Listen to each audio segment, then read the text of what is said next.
The Wall Street Journal's John Rockoff and Ed Silverman have a great article on the recent price gouging coming from pharmaceutical companies. They say, quote, on February 10th, Valeant Pharmaceuticals International, Inc. bought the rights to a pair of life-saving heart drugs. The same day, their list prices rose by 525% and 212%. Neither of the drugs, Nitropress or Isuprel, was improved as a result of costly investment in lab work and human testing. Nor was manufacture of the medicine shifted to an expensive new plant. The big change? The drug's ownership. Listen to this quote. Our duty is to our shareholders and to maximize the value, said a company spokeswoman.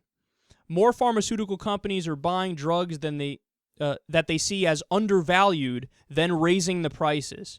It is one of a number of industry tactics, along with companies regularly upping the prices of their older medicines and launching new treatments at once unheard of sums, driving up the costs of drugs. Since 2008, branded drug prices have increased 127% compared with an 11% rise in the Consumer Price Index. That's incredible. So to sum this up for you so you really understand the gist of what's happening here, this is how the Daily Beast described this. Quote, Big Pharma buys rivals to gouge patients. That's exactly what it is. So think about what's happening here. Just to kitchen table this so you understand it. Imagine there's a pencil salesman. Terrible way to describe this, but nonetheless, I continue. And the pencil salesman has a deal with all of the schools in a county, all the public schools, all the private schools, all the schools across the board. And they sell their pencils for some ridiculously high cost, $1 a pencil. Then there's another company that opens up, and it sells the same pencils, but it sells them for 5 cents above what they bought it for. So they bought each pencil for 10 cents, and they're selling it for 15 cents. So what this article is describing is that, in our analogy here, you have the pencil company that has the deal with all of the different schools. They go up to the new pencil company that's selling at a much cheaper price, and they say, here's the deal, what's your price? And then that company goes, I don't know, $2 million?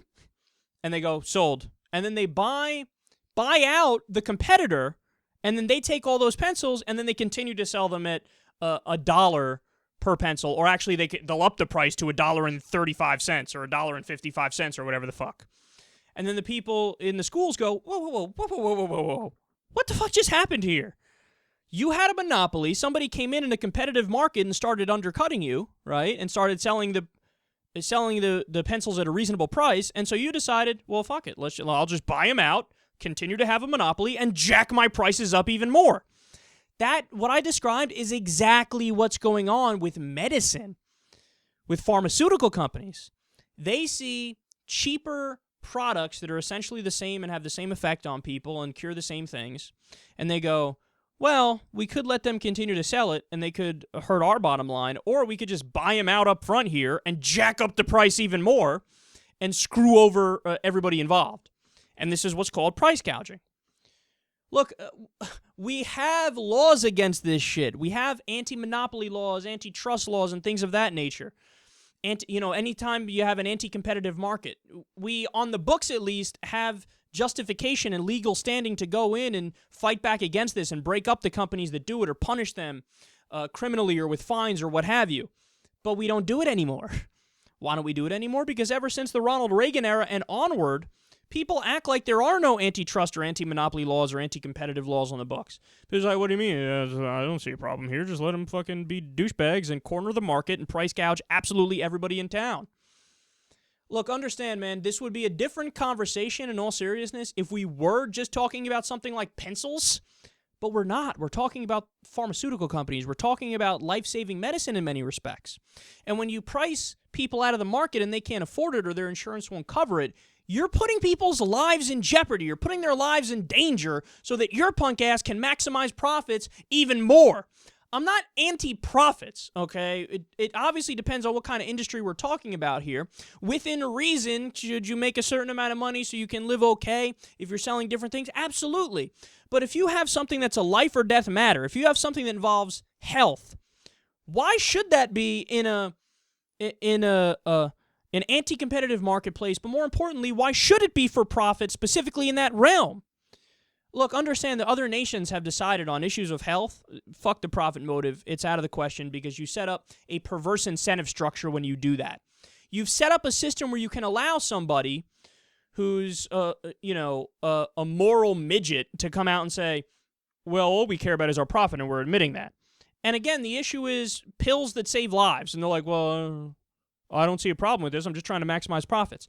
If you have a system that allows for people like that to function within the system, they're going to function within the system. On some issues, police, firefighters, some insurance issues, infrastructure, you name it, there shouldn't be the profit motive. Prisons is another example. Because in that area, the incentive structure is too fucked up, and you're inviting a rapacious system that screws over the majority of people. You just can't do it, man, when it comes to health care, when it comes to health insurance, when it comes to many different aspects of pharmaceutical companies. You cannot have it for profit, and you certainly, if you have it for profit, you have to at least have it in a competitive way so you get cheaper goods that actually are quality products. But we have a for-profit system, and we don't even have the competitive aspect anymore. We just have pharmaceutical companies buying up their competition and pricing people out of the market and making it so that these drugs are unaffordable. So you either go bankrupt or you die.